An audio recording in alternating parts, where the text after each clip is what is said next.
여러분, 가짜 목적어 이에 대해서 한번 얘기를 해보려고 해요. 이번에 네모 칸에 들어가는 것은 가목, 가짜 목적어 있습니다. 자, 어디서 많이 들어봤던 단어가 생각나시죠? 우리가 얼마 전에 뭘 배웠죠? 가주어를 배웠죠. 그럼 도대체 여러분 영어에서 가짜 목적어는 또 왜 존재하는 걸까요? 항상 가짜가 있다라는 건요, 뭔가 이렇게 결론을 내기 위해서 빌려온다는 느낌이거든요. 그래서 보시면 왜 생각나시죠? 가짜 주어를 빌려오는 것은 동사 부분을 빨리 써서 결론을 먼저 내려고. 그럼 가짜 목적어는 왜 쓰게 되는 걸까요? 보세요. 가짜 목적어 있으려면요, 어떤 형식이냐면 오형식 문장에서만 가짜 목적어를 쓸 수가 있어요.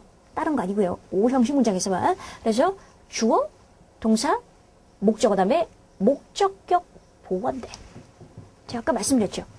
고객을 만족하도록 유지시키다 라는 문장 기억하세요. 자, 그랬을 때 목적어 부분이 너무 심하게 길어져 버리면은 뭐를 만족하도록 하다 이렇게 만들어 놓는다면은 만족하는 이 부분이 너무 뒤에 가기 때문에 내용 전달이 잘 안 되잖아요. 그렇기 때문에 역시 목적어에 대해서 목적격 보호 결론을 먼저 딱 내려주기 위해서 빌려서 가짜 목적어를 이스로 쓰게 된다라는 거예요. 자, 근데 여러분 다른 데 쓰는 것이 아니고요.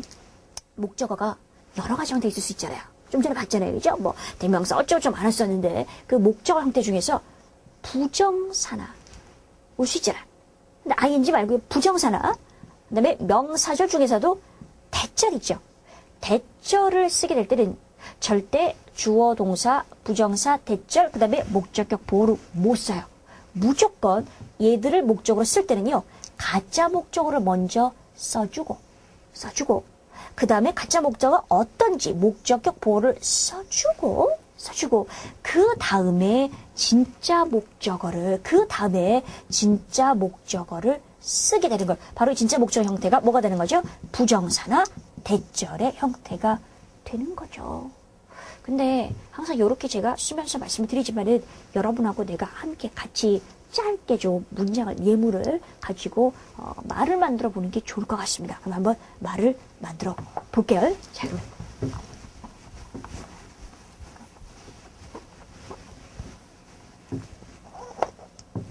자, 여러분, 예문은 좀 토익스러운 걸로. 어차피 우리가 문제를 풀 때는 뭐 철수와 영희가 만나서 이런 건 안 나오니까 좀 토익스러운 걸로 예문을 들어서 설명을 해보도록 하겠습니다. 자, 보세요.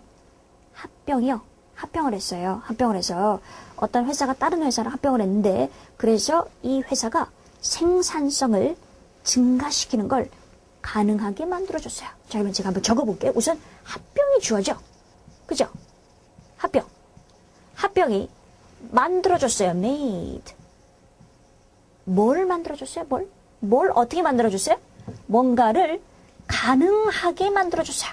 근데 뭐냐면은 뭐를 증가시키는 거. 뭐였어요? 그러니까 생산성을 증가시키는 거. 근데 이게 사실 길어지면서 생산성을 증가시키다 어떻게 되는 거죠? 우선 증가시키다가 동사로 increase고, 그 다음에 목적어가 productivity, 생산성이라는 단어 역시 토익 시험에 어휘 문제로 나오는 단어니까 기억을 해주시고요. 그래서 생산성을 증가시키다가 아니라 시키는 것을이라는 목적어가 와야 하는데 부정사를 붙일 수 있잖아요. 그죠? 그런데 부정사나 대절이 목적으로 오게 되면 바로 이렇게 목적으로 못 쓰고 어떻게 가짜 목적어를 빌려오고, 그 다음에 목적격 보호를 쓰고, 그 다음에 진짜 목적어를 쓰는 형태가 된다 그랬죠. 그래서 the merger made it possible to increase productivity 이라는 문장이 성립하게 되는 겁니다. 이거 이해하셨어요? 하셨어요? 그래요. 좋아요. 좋습니다. 그렇다면 다시 볼게요. 얘가 주어지 동사죠? 가짜 목적어죠? 목적격 보호죠?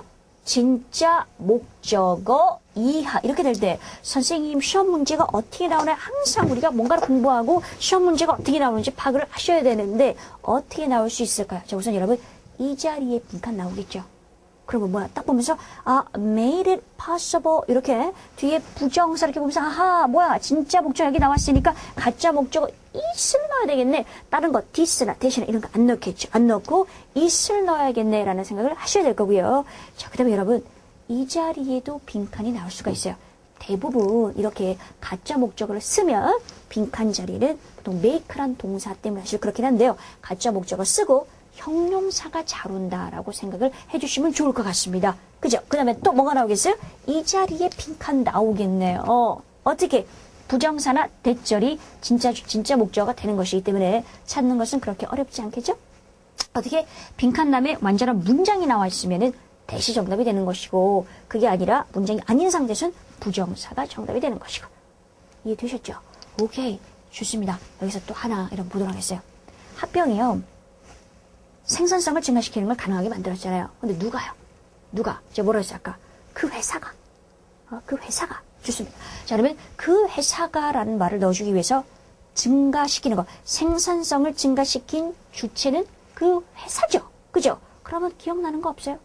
부정사의 주체를 말하기 위해서 뭘 쓴다? 의미상의 주어. for를 쓴다. 그래서 바로 부정사 앞에 쓰기 때문에 for the company 이렇게 넣어주면 되겠습니다. 그죠? 자, 그럼 여러분 똑같이 바꿔봐. 똑같이 어떻게 바꾸면 되겠어요?